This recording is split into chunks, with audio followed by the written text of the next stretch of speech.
Hi, I am Dana K. White. I am the author of Decluttering at the Speed of Life and other books. And I am here answering your decluttering questions. I'm going to take some questions at the beginning from askdanakWhite.com. You can go there, look at this here, in the future to ask questions for future lives, especially if you're not able to ever be here or not able to be here usually when I do these live on Tuesdays. But I'll also take, for the last half of the hour, I will take questions from those of you who are watching live, possibly sometime sooner than that. But anyway, okay. I will be reading the questions from, make sure that y'all can hear me, because that's always a question. I'm going to be reading the questions as they were written, but what you will see here is the abbreviated version. Okay. So I know I've had people before who are like, can you read the question before you answer? Because I'm listening. And I'm like, I do read the question every single time. I mean, there's always the possibility that I have forgotten to read a question out loud, except that I would say that's a rare occasion that I forget to read out loud. So anyway, if you're just listening, which I know a lot of you do, I am reading the question. So if you're not realizing it's the question, I'm sorry, because sometimes people give their other little things and I read everything that they share. Okay, so our first question is this. Let me make sure this matches, right? The living room. Okay. Sorry, y'all. I start the 5-minute pickup near the living room and tidy in a U shape around through the dining room toward the kitchen. There is a laundry basket of papers in the corner of the dining room. Should I declutter these before I tidy the kitchen peninsula? Which one would you do first? Okay, so the 5-minute pickup is something that if it starts to feel complicated, take a step back and think, this isn't supposed to be complicated. All right. The 5-minute pickup's purpose is maintaining progress that you have already made and incremental bits and pieces of progress. Okay. So it is primarily about your everyday stuff that gets out of place, getting that stuff back into place, especially for those of us who have the brain loveliness. That means we rarely ever think consciously about the fact that we are setting something down or where we're setting it down or anything like that. Okay. So have it in your mind that is the purpose of the 5-minute pickup. Another big purpose of a 5-minute pickup is knowing whether you're under your clutter threshold. Can a 5-minute pickup get this place back under control? The beauty of a 5-minute pickup, though, is that it moves you forward even if you have nothing to maintain. Even if you have done nothing yet, a 5-minute pickup is valuable, right? But it's real, meaning like if you just pick stuff up and put it away, even if your house is a total disaster, your house will be better for every day that you do a 5-minute pickup, okay? But the laundry basket of papers that need to be decluttered, what I would do is I would spend the 5 minutes doing the most basic surface level tidying. So I guess that would be tidying the kitchen area within that 5-minute pickup. And then if you have time left, like a lot of times what you'll find the more often that you do a 5-minute pickup as you've been doing decluttering, then you'll find that, oh, in 3 minutes, I got things back under control. And then I can spend 2 minutes on this space that actually needs real decluttering and starting on the decluttering process, which, because we follow the no mess process, it is progress and only progress. I can do it in any amount of time, which means that I'm going to take those 2 minutes to say, okay, in this space that needs to be decluttered, I'm going to throw away trash for the next 2 minutes until this timer goes off, right, for the 5 minutes. So I can use whatever little bits of the last part of those 5 minutes I have to work on decluttering, okay? So what I would say is focus on the 5 minutes being the most surface level, pick it up, put it away, get things, picked up and put away.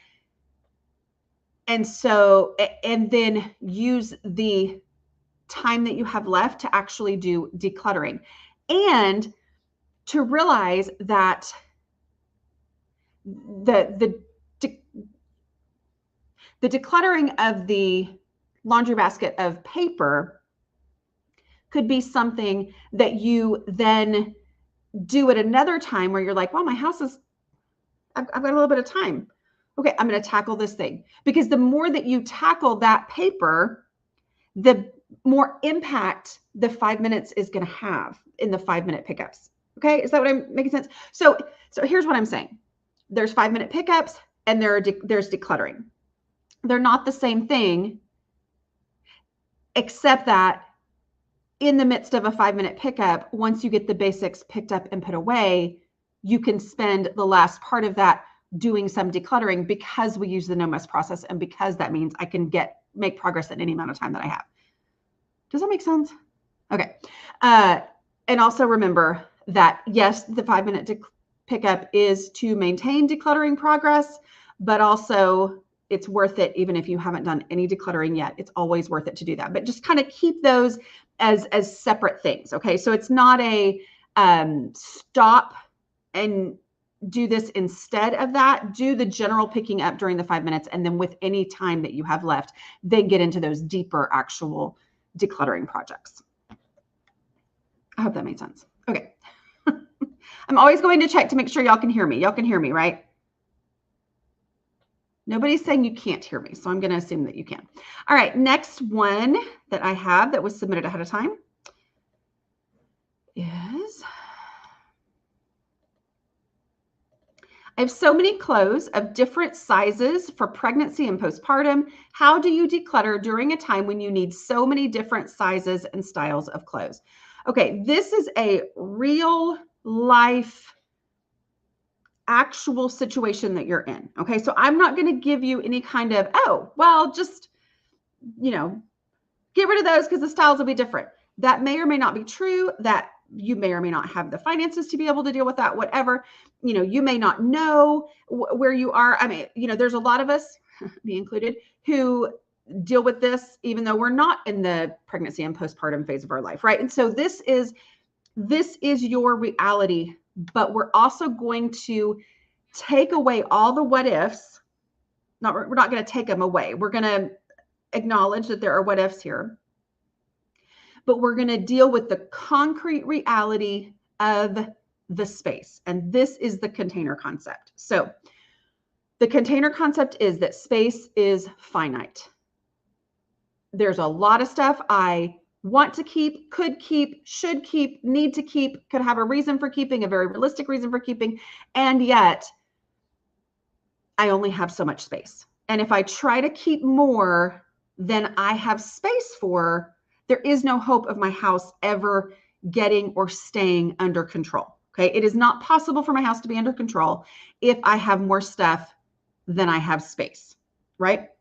And so I let the space make those hard decisions, even in these difficult, very real, very challenging situations. Okay.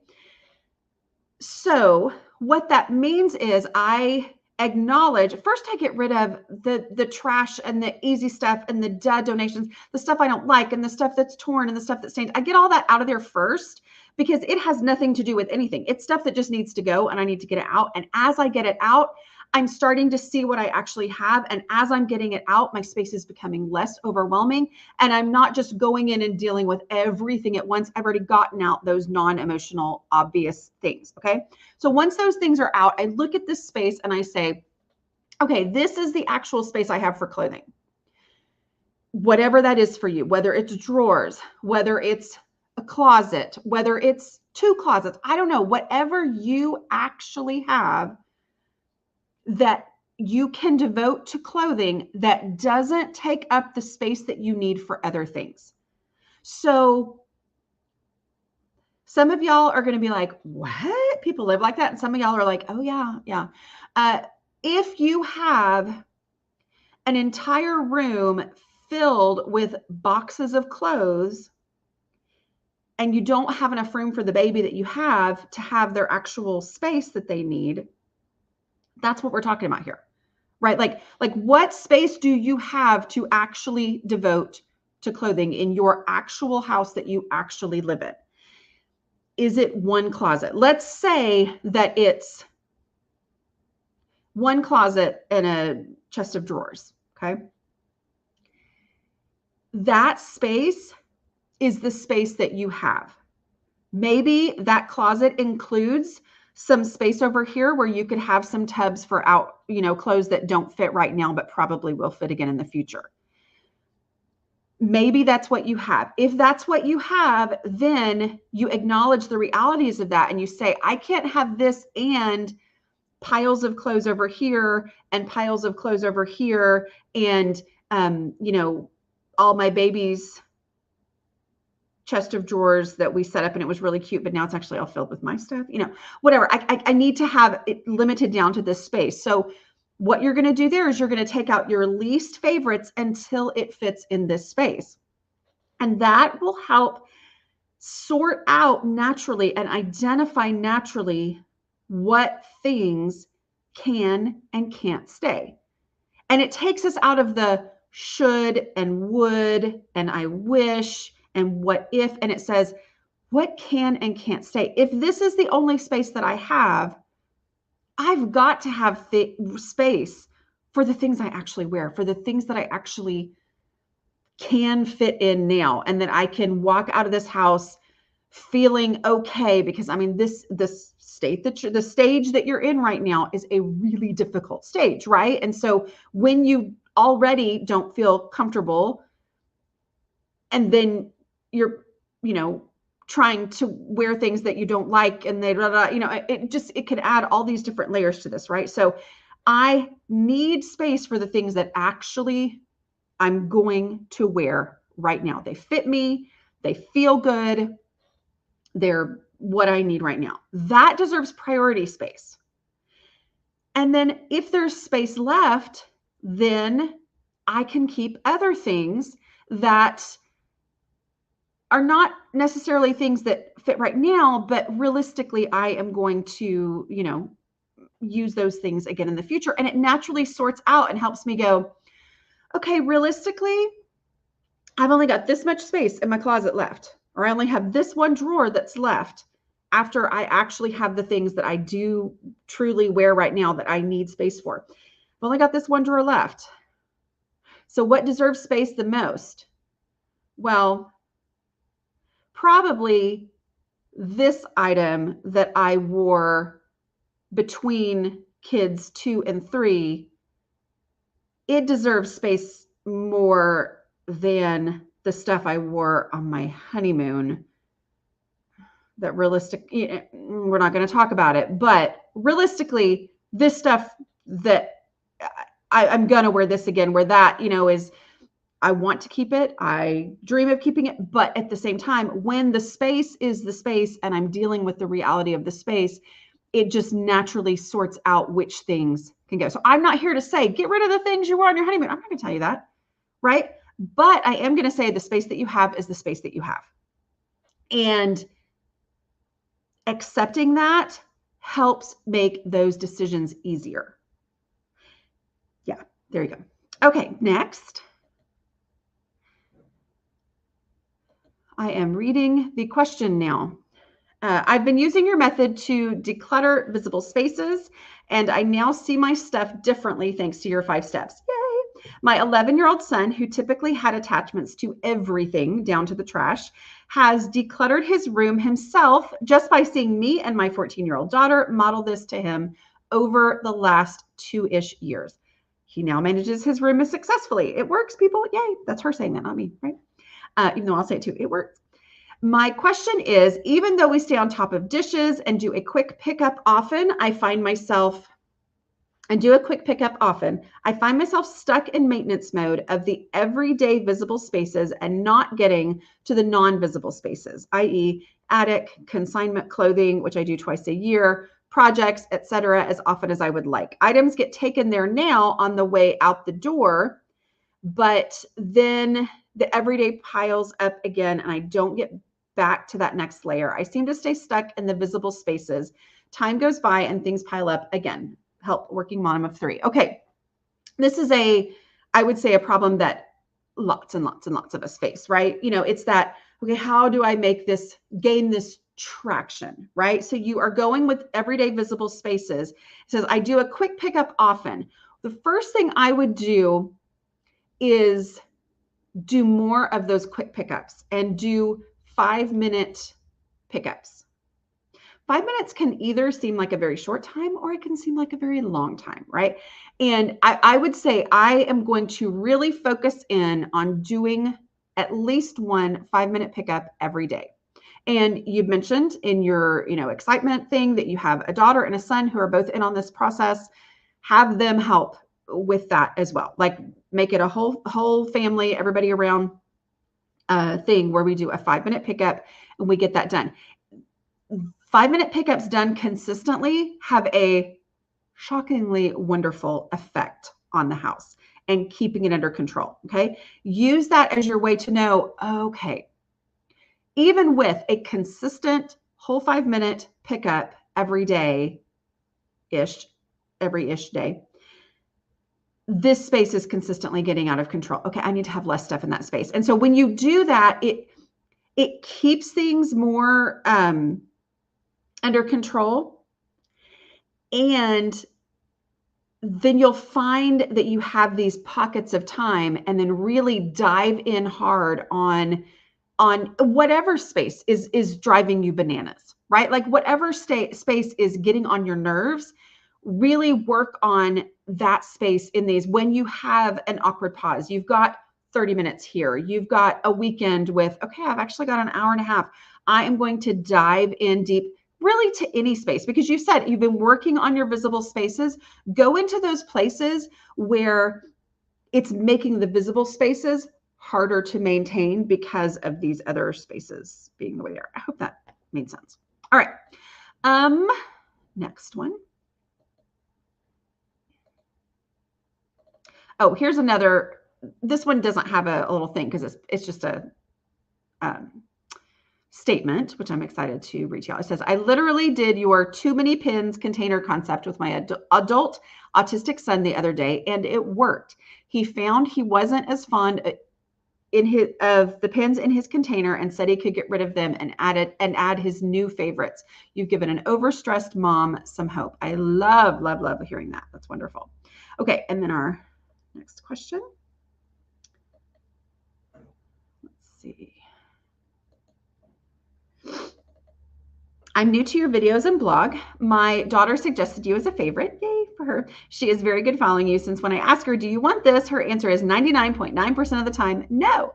I'm stuck with take it there now. While my public rooms are better, my bedroom and the basement have gained many take it there now items. Those items belong there, but I haven't started those rooms unflattering process yet. Any advice for making this more workable? Am I missing a step? Thank you. You're not missing a step, except that you're taking it there now, so you're doing a great thing. But you're starting to see that, okay, there's not really space in those places for that. So what I want you to think is, when I take it there now and that space is a mess, I am not going to leave that space any worse. So I'm going to even it out. I call this net gains decluttering. My whole house is moving forward one step. So I'm not just making this space better by taking it there now and then leaving that space worse, because that's the frustration, right, that a lot of us feel. So when I go to that space, for everything that I take there, if that space is a mess, I'm going to take out something that's either trash or a dead donation, because I just said that space is a mess. And you're starting to learn this decluttering process. And so you're learning the power of getting rid of the trash and the dead donations, of just getting those things out, how powerful it is to do that. So that space is going to need to be decluttered at some point, but I'm still working on these spaces here. So as I take something there now, I'm going to make the space for it by getting rid of something that is either trash or a dead donation, because the space that I'm decluttering has my trash bag and my donatable donate box. And so I'm taking that thing back there. And so I'm not leaving that space any worse for the item that I am taking there now. Okay. And it still keeps me on track working in the space that I'm working in. All right, I hope that was helpful. I will take some questions from those of you who are watching live. Hi, Dana, your 5-step method has saved my life and my sanity. Yay! I found my people. Welcome. You're wonderful to share your story, and I'll pre-order your book, your new book, whatever it's about. You're so nice. I know I'm not really giving a whole lot of details yet. Let's see. Thank you, Dana. Can't even explain how much you have helped me and my family with your methods and approach. We're moving, but rarely making a bigger mess as we pack and keeping dishes done. Isn't that so powerful? Like not making a bigger mess and doing the dishes and everything changes, right? Like, I'm so proud of you. I thought this one had a question in it, but let's see. If you have already asked a question, if you would re-ask it again with 3 question marks at the front, and that way I can catch it. My home got flooded. I am so sorry. And a company came and packed all my stuff in boxes. It was packed randomly and quickly. Whew, I'm feeling your stress here. When I get it all back, I hope I can use this opportunity to get decluttered. It is an opportunity. I mean, and you're seeing that correctly. And I know you feel that. Wow. Yeah, no, that's going to be hard. It's one of those times where like, I'm grateful that they did that. I'm grateful that they did that for me, but also, wow. Okay. But yeah, I think that it is an opportunity. It's a huge opportunity. So as you do box by box, open up the box and item by, first, if you see any trash in there, throw it in the trash. If you see any dead donations without pulling everything out of the box, stick it in the donate box. So always have the trash bag and the donate box right there with you as you're opening up a box so that things can easily go through there. And then you'll start to be like, wow, this box gets emptied so quickly when I just stick stuff in the donate box or the trash bag, right? And so you do that. But as you pull out something, it either goes trash, donate, or where would I look for this first? If it's already an easily established thing, you don't even have to ask that question. Like if it's an easy thing, where would I look for this first? And you take it there now, item by item, one at a time. And then face the reality of that space. Does this have the, is there an actual place for this here? Or in the beginning, it's super easy because everything has a place because everything had been packed up. And then you keep finding more and more and more things and you go to put it there. And now it's full and it's like, oh, okay, well, this is, so going through the process, I think is going to be really, really helpful as you do this. And I'm so sorry that you're going through it. That is very stressful, I know. Okay.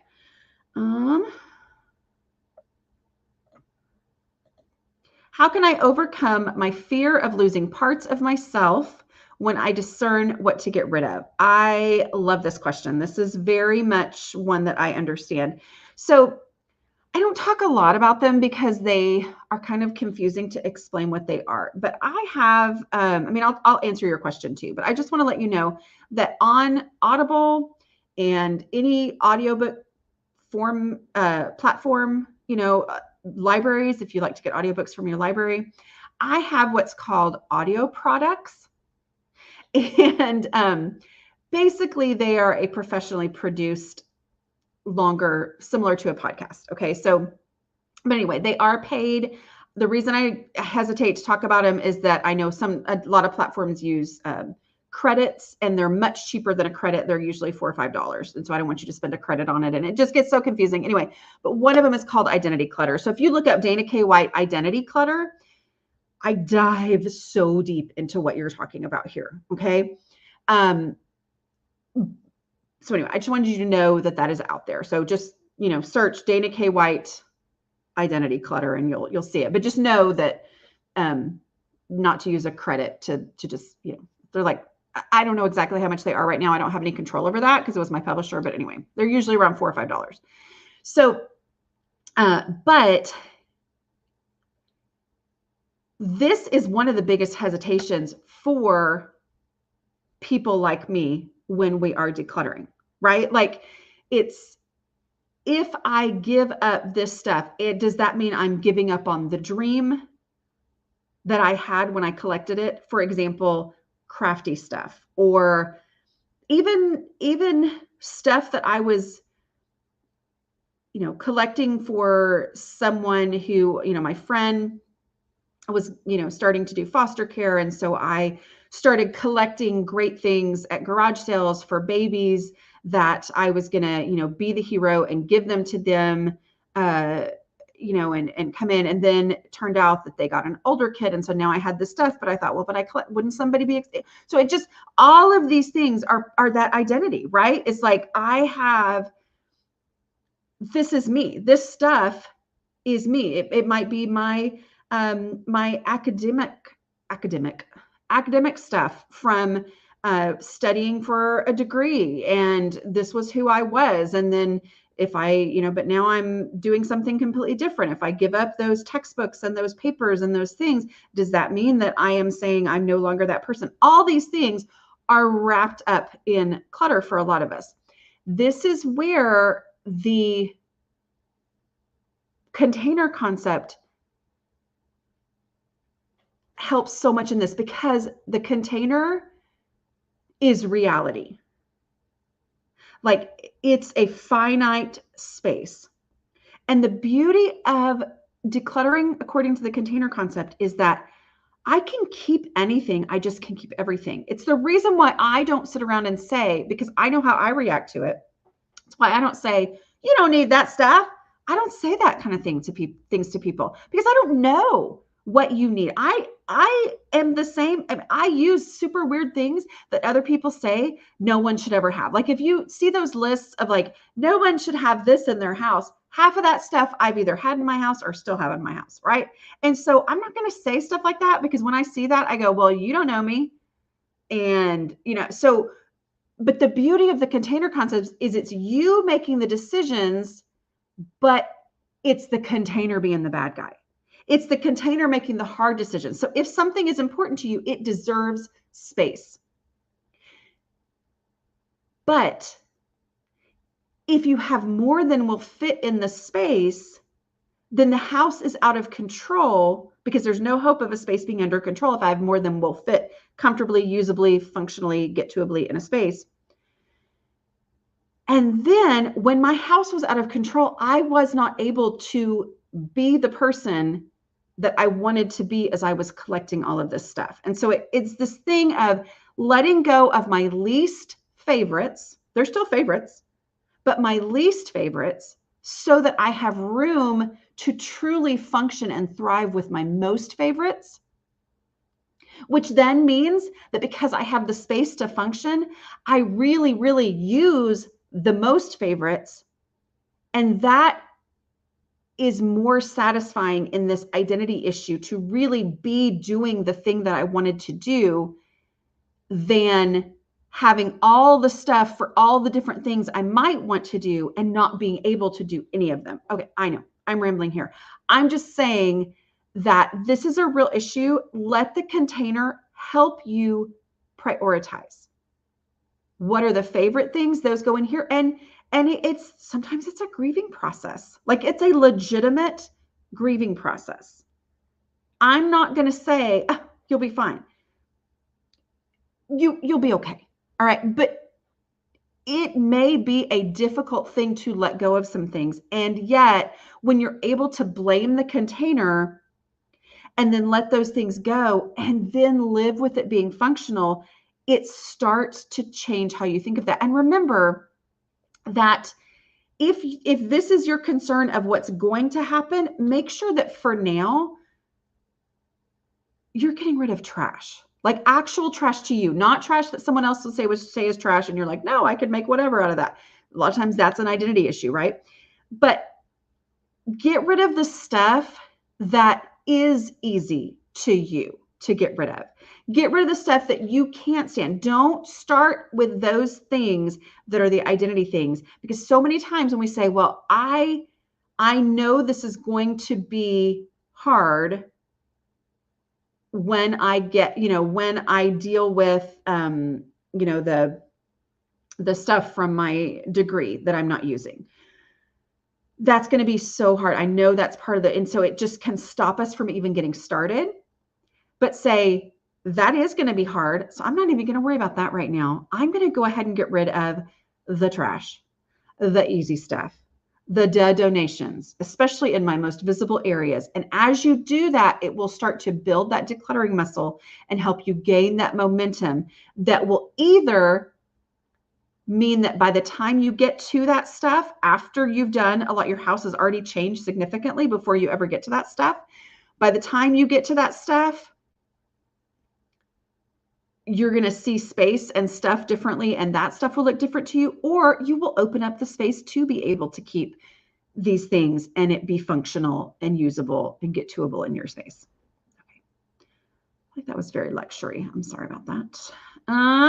My laundry room gets messy again every couple days, and I haven't found a way to prevent things from gathering there. Not really clothes, but to-dos, and I don't know what else. Give me ruthless advice, please.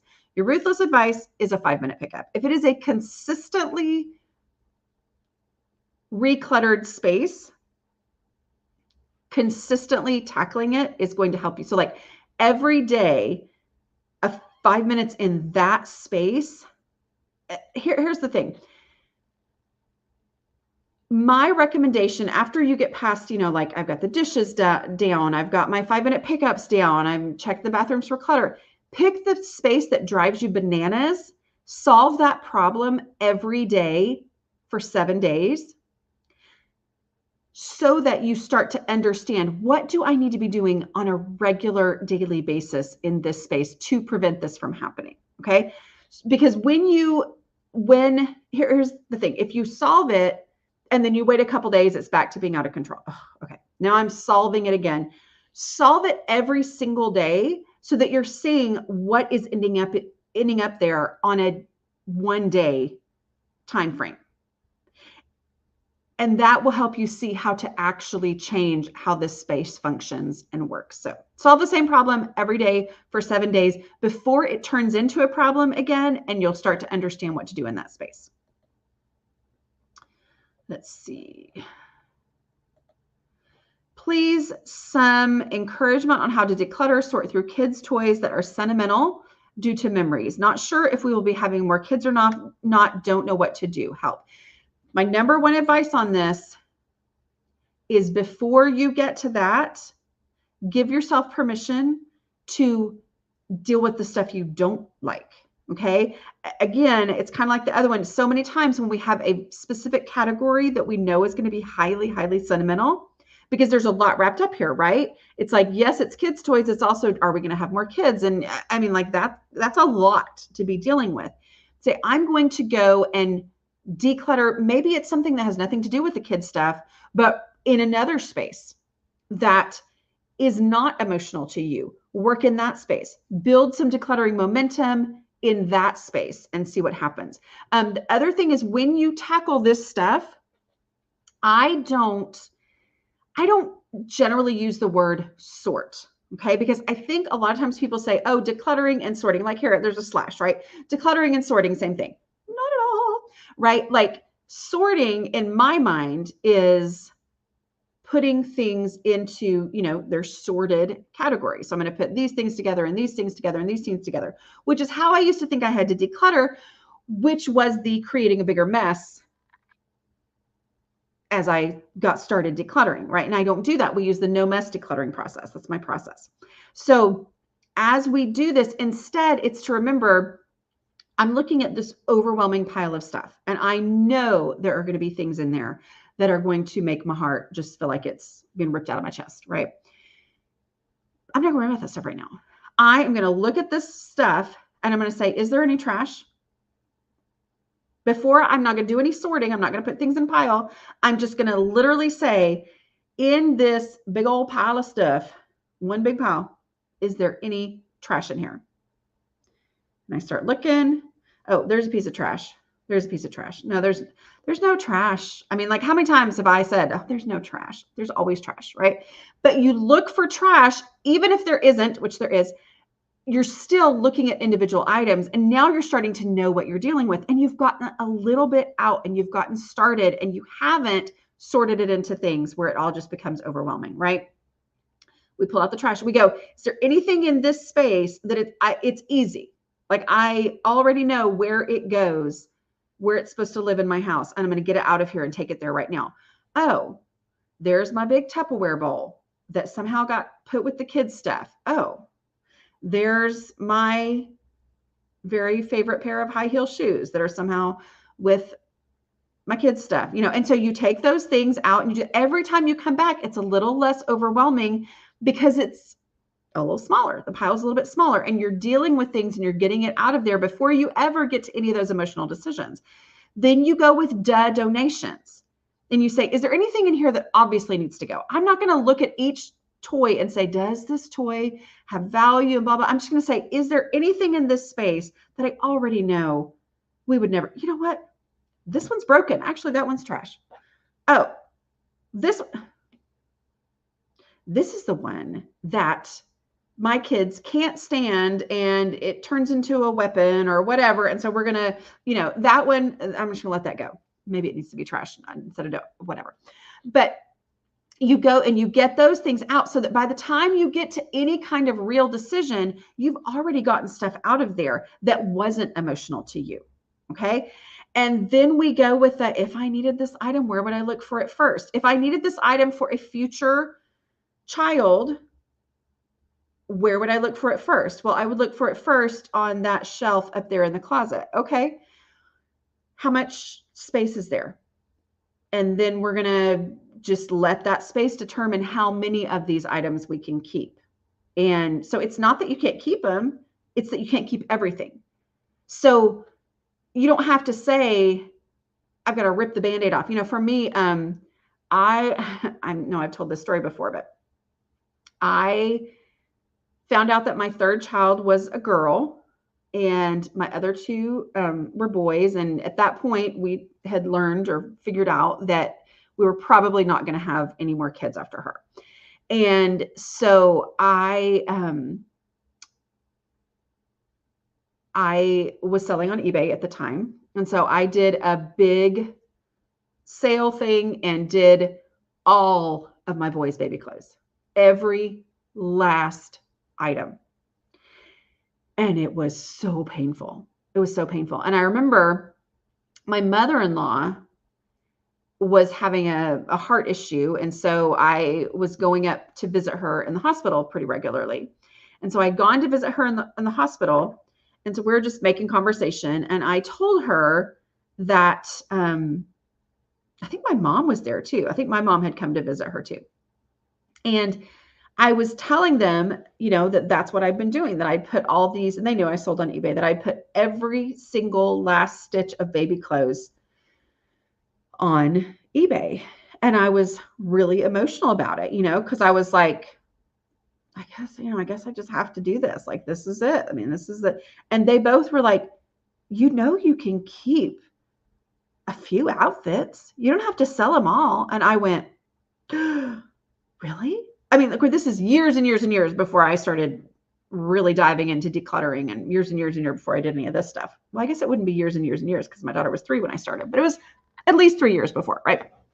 And so I remember, because it was an hour away, the hospital, and I remember feeling panicked to get home and remove that listing. It's before I had an iPhone. Remove the listing of my favorite outfits. And so I kept, it might've been 2 outfits per boy that like really, reminded me of, brought back all those feelings. And it was such a powerful thing for them to tell me that, because I was like, oh, it doesn't have to be all or nothing.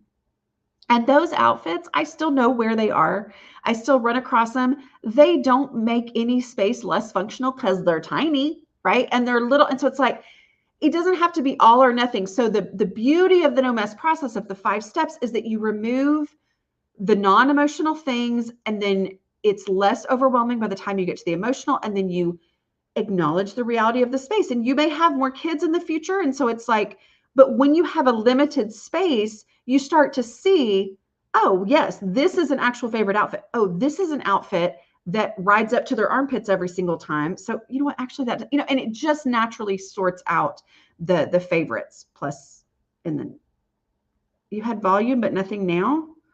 I hope I have not been talking this whole time for how long? Let's see. Nobody else is saying that they can't hear me. So anyway, okay. It's always my big fear. What Hot Wheel tracks specifically are really difficult to organize and store? Do you have a solution for this? I'm ready to trash them all. I do not have a solution for that. That's not really, I mean, y'all know I'm just about the decluttering. I don't really come up with storage solutions for things other than just to say, okay, if that is something that's really difficult to organize and store, often that means it needs a lot of space around it. Like I'm picturing from my brother's Hot Wheel tracks, which would have been in the 70s, right? I'm picturing lots of pieces and things like that that didn't just neatly stack or whatever. And so it's that if that's what you want to store, if this is the thing, then maybe it's a lot of other things that can go because the Hot Wheel tracks that are difficult to store, therefore need more space to store them, are the priority, right? So it's that. And sometimes that same question can make you realize, wait, I have been thinking so hard about Hot Wheel tracks, and in reality, they barely ever play with them. I think we can actually just let those go, right? Okay. What if you've been decluttering for 4 years now and you've put off all the sentimental and identity stuff, and now you need to deal with those items and it's too overwhelming? How to start? Non-committal, look, always look. Meaning, so you've done a lot of the other stuff. So you are at this point, but it's still, you're dreading dealing with this sentimental stuff. Take a box or go through a shelf or a drawer, or whatever that space is, and say, for now, this time, I am going to, with no commitment, just look through it. I'm going to not wear mascara. I am going to give myself permission to feel all the feelings, and I'm just going to look through it. If I happen to find some trash, I'll have the trash bag right there. But I probably won't because it's all sentimental, right? And so I am just going to feel the feelings. You will probably find trash, but even if you don't, there is value in that going through it and looking through things. Because the problem with sentimental stuff, we know I've got to declutter, it's sentimental, then we put that off and it just builds and grows in our mind and becomes so much more daunting. And yet in reality, there's probably a lot of different levels of sentimentality in there. And so you give yourself permission, how do you get started? That's what you're asking here. How do you get started? I'm going to just give myself permission for today. I'm going to look through that one thing about, not pull everything out, one drawer, one box, whatever. I'm going to look through that item, that box, feel all the feelings and put it back. And then at some point in the future, hopefully sooner than later, because now it's not this daunting, overwhelming unknown anymore. It's something that you know what's in there and your brain starts to adjust to it. And then I'll go back and I'll look for trash. And then I'll start going through the process. And it's amazing how that has a big impact on these types of situations. Okay. I'm a middle school assistant theater director. Oh, I have actually been there, like that exact situation. How could you organize a large props costume closet? I am not the only person using the closet, so where would you look for it will be difficult. Okay, so as a former theater arts teacher, I wasn't an assistant. My assistants, they must be at a big school. I honestly had I had some girls in some of my classes who loved organizing, and they would see my messy prop closet and they'd be like, can we organize it? And I would say yes. And that's how I did it. But anyway, that was also long before I ever did what I'm doing now, right? The prop closets I loved were the ones that were just highly, highly organized. I mean, like highly as far as labeled and, acknowledging the realities of the space, meaning like, this is going to be, I don't know if where would you look for? I mean, like, going according to, these are our long dresses. These are our, shorter, glitzier things. These are our shoes. These are whatever, that I would just go with the realities of the space that you have is the key, right? Like the thing that I had no concept of back when I was teaching theater. So it would be this is the space that I have for shoes. So I'm going to put the best shoes on there first, which I know a lot of times you end up with all kinds of things in theater departments, right? And so, but it helps to sort out, like, this is the space we have for shoes, best, most used shoes here, which means that probably the size 16, I'm not going to be able, to keep those if it comes down to the space or whatever. I don't know if that was a great thing. Let's see.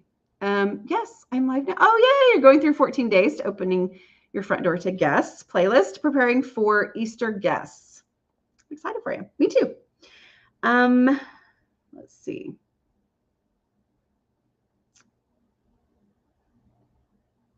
Looking for a couple more questions. Y'all are so good at talking to each other.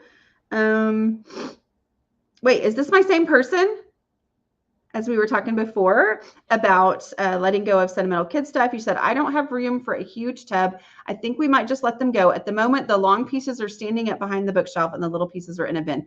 Yeah, I mean, here's the thing too. It doesn't have to be a huge tub.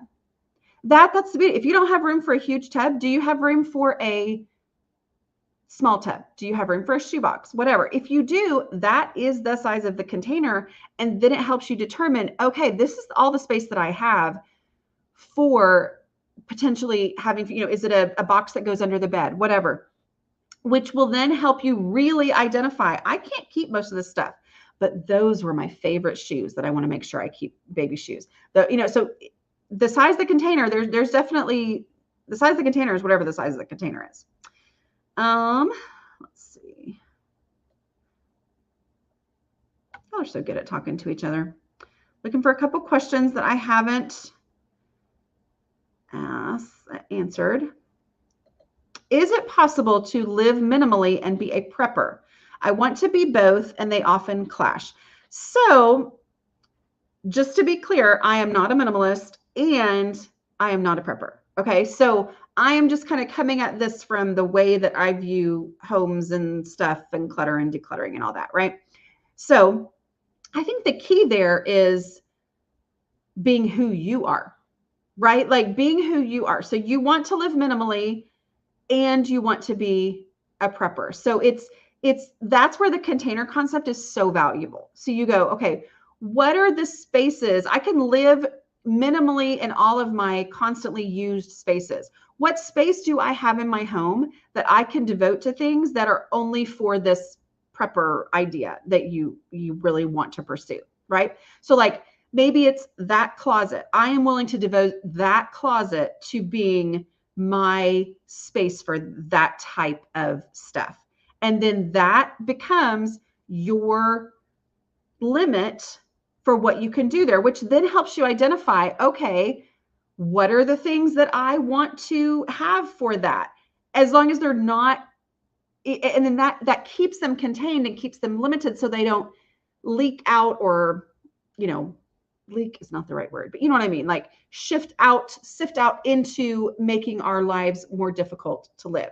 But it's that really giving that. And if it's really important to you to have that prep kind of stuff, then you say, I am willing to have fewer clothes, fewer dishes. I am willing to have fewer pieces of furniture, or I'm willing to not have a game closet, where not like most people have a game closet, whatever, but I'm willing to not have this category of stuff in my life so that I can have a cabinet or a closet or a drawer or whatever that is devoted to these, preparation type things.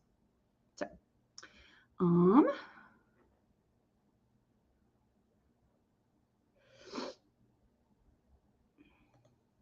love this. Says, hi, Dana. I just wanted to say I so appreciate you. I've been watching cleaning and decluttering videos from the best for years. You've truly been my biggest inspo and most relatable for me. Oh, that makes me happy. Thank you. What do you do when your container is too big, a 40 by 70 storage barn, and you don't know how much you should keep? We foster 0 to 8 and have a lot of active farming, homesteading, fixer-upper projects. Okay, this is a great question. I was thinking you fostered 0 to 8 kids, but I think you mean 0 to 8-year-old kids. Yeah. So what, first you declutter to the container, which it sounds like you probably have, but if it's still too much, you declutter down to your clutter threshold.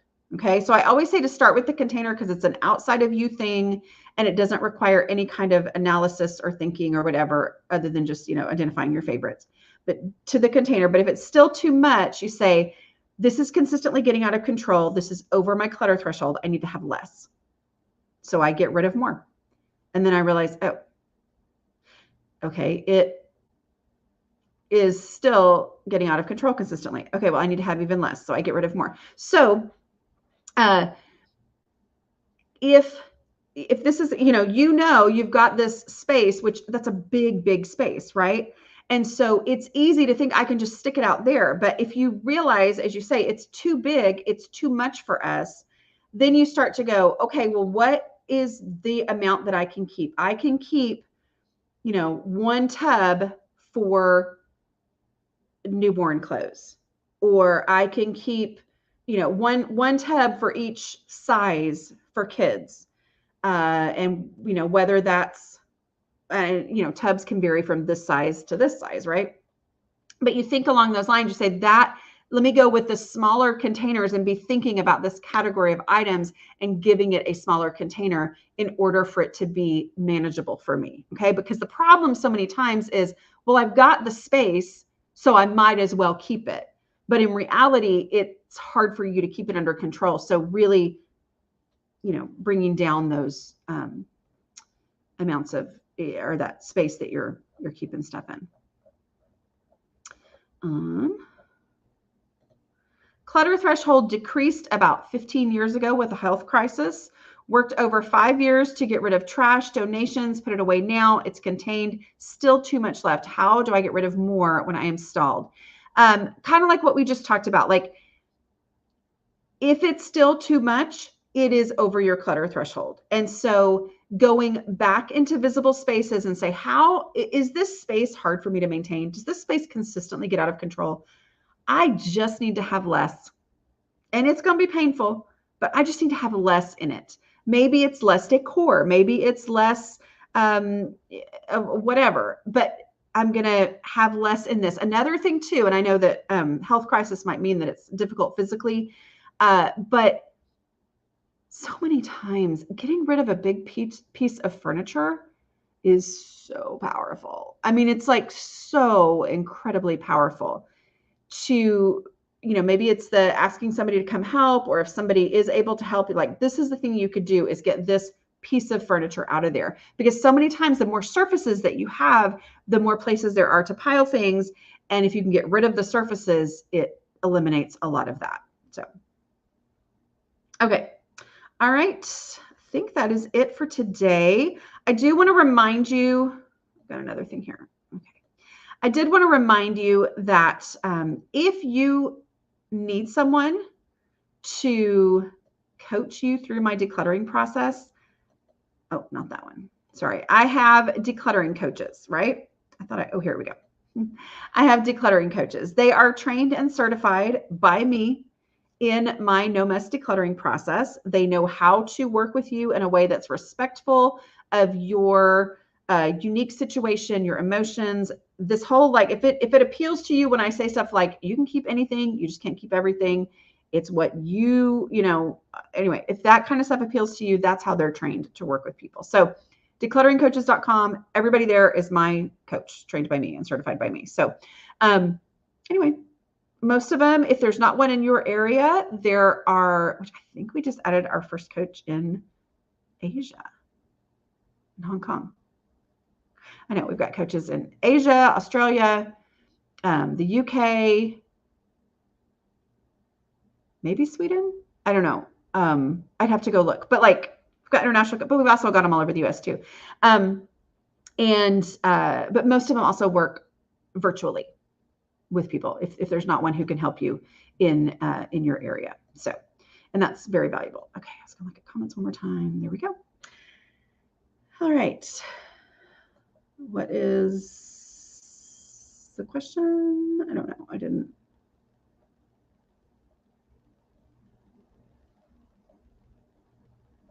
Not sure what you're asking about being discounted. The next time you'll offer to take it there now discounted. Do you mean take your house back? Yeah, take your house back will be on sale probably within the next month to month and a half. The best way to know that it's on sale is to be on my newsletter. And you can sign up for that at aslobcomesclean.com/newsletter or aslobcomesclean.com/5, F-I-V-E. And I always send that out when that's there, and that comes to your email. So you should hopefully get it. Yes, take your house back. That's what you're asking. So, all right, this is always so fun. Y'all are the best. And I should be able to talk to y'all next week. Yeah, I should be here next week. All right, bye y'all.